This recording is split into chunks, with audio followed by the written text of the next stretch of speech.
Well, for the third time, the monitor in the Paperboy at the arcade has kicked the bucket. So originally, the factory monitor in the Paperboy lost red, completely lost red. I tried to rejuvenate it, and it worked for about 6 months and lost red again, and it was just done. No fixing it, no bringing it back, it was done.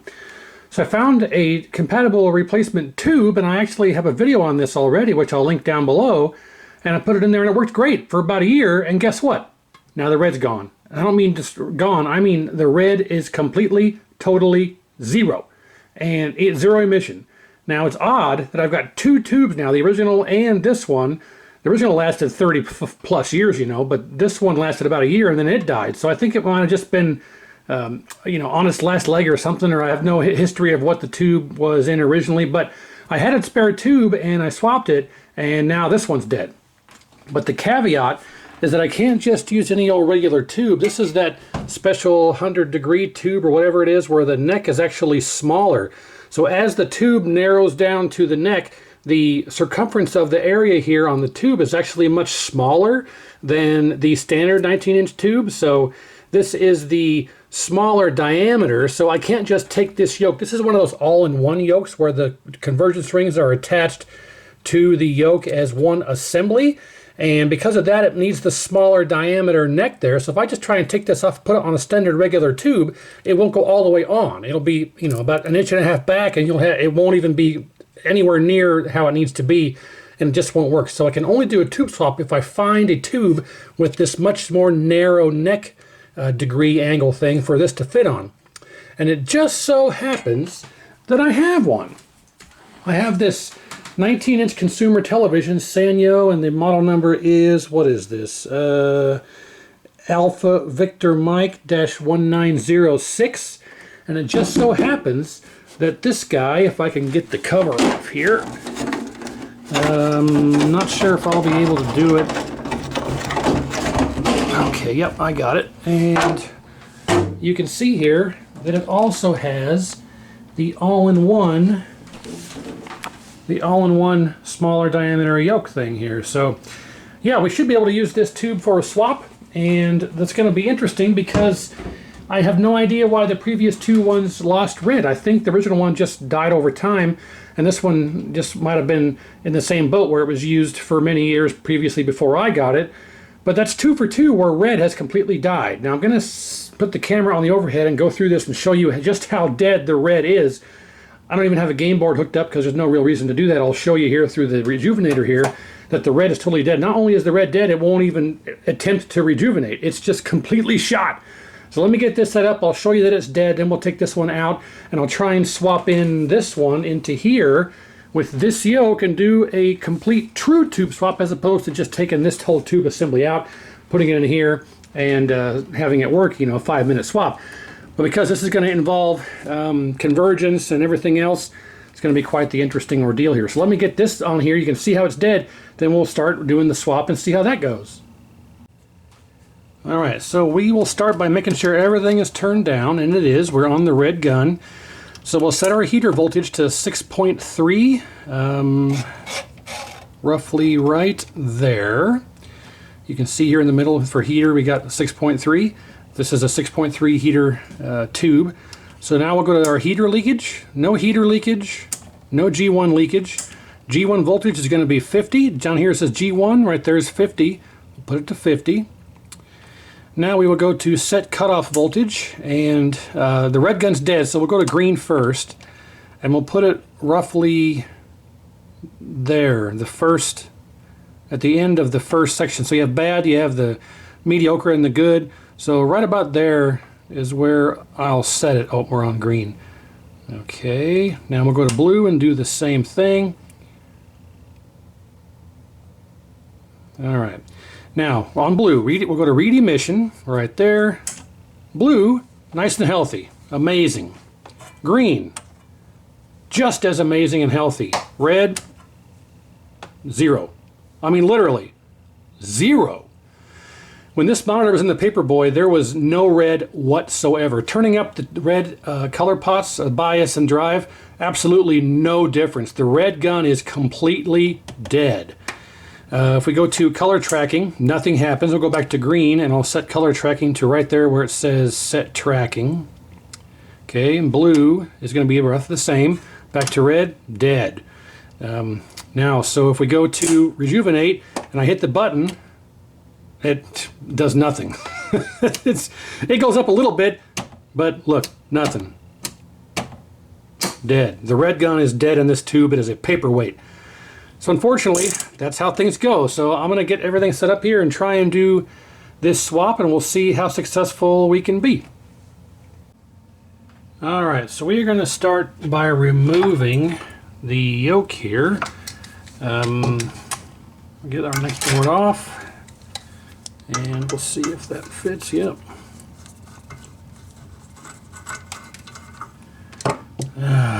Well, it looks like from the previous swap here, it's broken. And there's nothing keeping it on. There's one little piece here and one little piece there. So, oh, no, now we have nothing.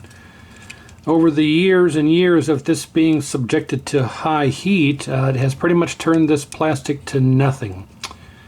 That is unfortunate. How are we going to secure this once it's on there? I don't know. We'll tackle that bridge later. So let's disconnect it off of the chassis, and there's our yoke, and look at that. I'd say that is suffered some heat over the years. Wow. Alright, the yoke is successfully off. Now we have to remove the chassis. I mean, I guess we don't have to. No, we don't really have to. We'll leave it on. We don't need to take the chassis out to take the tube off. Okay. We will need to disconnect the ground. Oh, that's G2. Here's our ground over there. Okay. And our anode. There we go. And that pretty much frees up our tube. What am I going to do about this? There's got to be some way to... Well, we'll figure that out later. Let's go ahead and just grab the other tube and get its yoke off of it. And let's make sure that's free. We need to disconnect our degauss connection. There it is. And we should be able to remove this tube from the frame easily, which we'll do in a moment. But for now, we need to decase this one, but we also need to get this yoke off of here. And we can just do the same thing here. We will take this off. And this is going to stay with the tube, so we'll just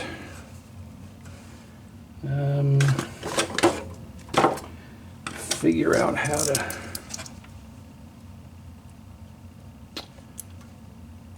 get rid of this epoxy. There we go.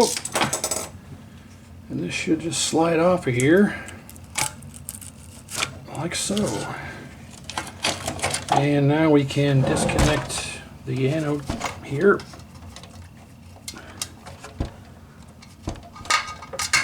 There we are. And again, it goes without saying that don't mess around with these CRTs if you don't know what you're doing. However, this TV has been off for I've had it down in the monitor dungeon, easy for me to say, for I don't know, 6 months. So it's completely discharged. But if you're working on these, don't mess around with these if you don't know what you're doing. And I have to put that back on. I'm just giving this a little bit of a wipe down here. It doesn't need to be squeaky clean because it's going to get all dirty again inside the Paperboy. But all right, and this tube is part number Alpha 4 8 Alpha Alpha Bravo 3 7 X-ray. So if you come across one of these and you want to give it a try for what we're trying to do here, that's what you're looking for. Now, let's see if we can actually get this to go on here. Okay.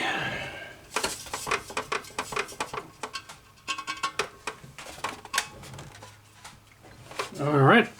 So here's our 7000 yoke, and hopefully this will work. And yes. Nice. Okay. The only question is going to be, how in the world are we going to secure it? I might be able to put some, like, you know, epoxy there, and on the rubber feet might be what we have to end up doing, but regardless, we can mess with it later. But hey, that will work. Okay. Now what we do is, I guess what we could do is just hook the 7000 up to it right now and see if it works. But I stupidly forgot to, I didn't forget, I said we didn't need to take it off, but yeah, let me grab the 7000 and just hook it up here temporarily and see, before we get too ahead of ourselves, how it looks. Alright, so here we have the 7000 all connected. We have our anode, neck, yoke, ground. We have video, medium res, we'll turn it on. I forgot power here. And the yoke connector just pretty much disintegrated on me when I was trying to hook it up, so I have a spare. So I'll put one on permanently that's not all burned up, but I need to make sure we have the right order of, you know, vertical or horizontal, the right way it needs to be. So we'll get that done later. For now, this should turn on and work like a normal monitor, and I want to see what we get. So let's go ahead and just turn it on and see if it works in the first place here. 1, 2, 3. Yes, and stand by for a moment. Whoa! Well, it's because we are crooked. Yikes. Okay, and our screen voltage is way too high. Gonna have to take that off. And well, that's weird. Okay, anyway, so yes, we have red. Let's do our RGB. Oh, absolutely, beautiful. Okay, but our horizontal is backwards. So we need to swap. Trust me, you'll see in a moment. Calm down. This is why I wanted to test this before I put that connector on, so I knew which way was which. And okay, still, we're gonna have to figure out how to permanently attach this here. But alright, so let me get you off the overhead and we'll point you at the screen and you can see how we look here. Hang on a second. Alright, we're spun around here. I'm going to turn it on. 1, 2, 3. Okay, comes on. And it's still on the RGB. Oh, I need to clean my camera lens. But hey, look at that. Red is way too high. There we go. Fantastic. It's going to need a lot of convergence though. Well, maybe not. That's actually not too bad. We do need a little bit there. It's not perfect, but we can tackle that bridge later. But hey, that was nice and quick and easy. Okay, so let's check and make sure that have vertical correct. Yep, they're falling from the top, not falling from the bottom up. But what was weird was, if I go back to the checker pattern here, you can see that we're not overdriven with red. Oh, actually, yeah, I turned it down. I'm sorry. It was overdriven with red there for a moment. But that's, I mean, look, that's actually not bad. There's a little bit of bleed over from blue, which we can fix with convergence. But right out of the gate, that's not bad. Just from a quick swap. And I'll probably have to see if I can do some type of epoxy or something to hold it in place. But now that we got this situated, and I know that the orientation of our yoke windings is correct, I'll put this connector on and get that done. And then I'm going to swap out, take the tube out of this and take the tube out of the other frame and put this tube in that frame. It's pretty self-explanatory. You take the 4 bolts out, take the tube out, take these 4 screws out, take this tube out, put it in the frame, put the 4 bolts back in, and you're done. So I'm not going to show that. It's pretty self-explanatory, but let me get the tubes actually swapped, and then we can go through and do some convergence and adjustments and see if we can bring this whole project to fruition here. Stand by. Okay, so the tube swap is successful. Here's the replacement tube. The other tube is right there. That's the Zenith one originally, as you can see there, Zenith. And everything is installed and hooked up. I have the new Yoke connector installed. You can see it in there. I got a replacement Yoke connector installed there. Then I also had to splice in a correct style connection for the degauss there, because the original one was the wrong type. So I got that done. I used the little solder zaps, if you want to call them here, for the splices. So got that complete. Everything else is reinstalled. We got our anode, neck, as you saw the Yoke. We got our ground connected. Power, we don't have power, but we have our video ready, and there's no remote board because all the pots are on the chassis. So let's give it some power. Then we're going to try and go through our convergence. But I got to figure out, actually, you know what, I just remembered. I have to figure out some way to untangle this mess. Secure the Yoke in place. So let's just fire this up real quick, make sure it works after all the rework here. So, okay, that's on. Let's just turn it on and make sure it works first. I need to turn that to there. Okay, 1, 2, 3. Okay, power's up. And yeah, it works. It's crooked though. And you can see here, as I turn the Yoke, the image turns with it. So if you ever have a crooked image on your screen, that's how you adjust it. Let's get to RGB, yep. And we need some serious degaussing here, but that's fine. That's not a purity issue, that is a degaussing problem. You can see here, if I move the Yoke too far back, we get all green. If I move the Yoke closer, we get our colors back. Further back, closer back, too far back, you get this kind of thing. Up closer, you get RGB, but we might have to do a little bit of degaussing because this tube has been off for quite a while. But yeah, it does work. So I'm going to, let me come up with some way to at least maybe just temporarily get this to stay in place, so when we move our convergence rings, it won't turn the Yoke. Let me figure out something to do with that, and I'll be right back. Alright, so a little hot glue to the rescue. I have some, I use this adhesive, or black adhesive sealant gasket maker. It's high temp silicone, and I'm going to use that as a final solution here for this. But for now, I went ahead and just put a little dab of hot glue. I hot glued all of the rubber feet and back in place, and then hot glued around all 3 of the rubber feet, and this is now nice and secure, at least secure enough to where I can move the rings if I need to. And I did have some hot glue on the rings, took that off as well, and unfortunately they moved a little bit. When I took the hot glue off, I tried to put them back in place to where they were and got them pretty much close as they could be for where they used to be. But in actuality, it's actually looking really great. I'm going to switch to the iPhone here so you can get a little bit of a better view without this little refresh thing going on. So let me switch to that. Well, it looks like the refresh thing's still going on, but it's locked to 60 Hertz is the best I can do. But as you can see, it looks pretty freaking good the way that it is. I don't think we're going to have to actually do any kind of convergence really at all. There is a little bit of overhang of red here. Let me zoom in. You can kind of see ever so slightly there's a little bit of red over here. But if I adjust that, then over here it's going to throw it off over here. Over here it's not actually overhang. So I'm actually kind of happy with the way this is right here. I don't feel we should need to adjust anything.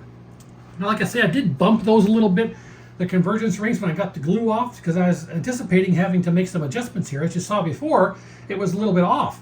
But I think maybe I did the magic bump, because I had to kind of spray some alcohol on those rings and use some tweezers here to get rid of that old hot glue so I could adjust them. And apparently when I put them back to where I thought they used to be, this is the result. I did not move them really in any way, shape, or form. You know, I'm not going to rob you guys of the lovely fun times of monitor convergence, but I think we just pretty much lucked out right out of the gate. The last few tube swaps I've had has just been really lucky. But as you can see, this convergence is great without having to do, I don't even have any, I don't even have a single conversion strip installed. So the only real issue is this area right here, a little bit of overhang in this zone, but nothing that isn't too bad. If we get out of here, and you can see here that there's a little bit of it right along this edge and a little bit right there and there, these 3 squares. But otherwise, I think this is pretty good. I am absolutely happy with this right out of the gate. I am a little disappointed we don't get to go through the fun times of convergence, but we got lucky here. I'm sure some of you are probably disappointed that I'm not going to show the convergence, but I do have already have videos on how to adjust the rings and what you're looking for already, which I'll link that down below along with the video previously of the try to rejuvenate monitor number 2 for this Paperboy. But as you can see, we clearly have beautiful RGB, and I didn't do any purity adjustments. I just degauzed the tube and good to go there. But yeah, there's our color bars. It's beautiful. It looks better, much better in person than in this camera, but oh, I touched this phone and now it's doing this. Dang it. Let me back up a bit and set my cup down. Back up off a bit. There we go. And I'll see if I can put this back here and nope. I can never get this just right. Let me change the image here. There we go. Okay. All right. Well, beautiful, gorgeous RGB. Let me hook up an actual PCB here, and then we can do some adjustments and see what we get. Of course, I don't have the Paperboy here. I have a Cruisin' USA, but that should work just fine. And I'm going to disconnect the video signal from the TPG, turn that off, and I'm going to plug in the video signal from the Cruisin' board. There we have it.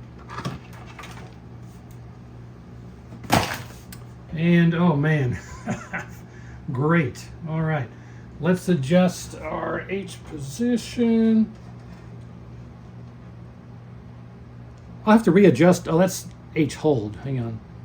No, that's H hold.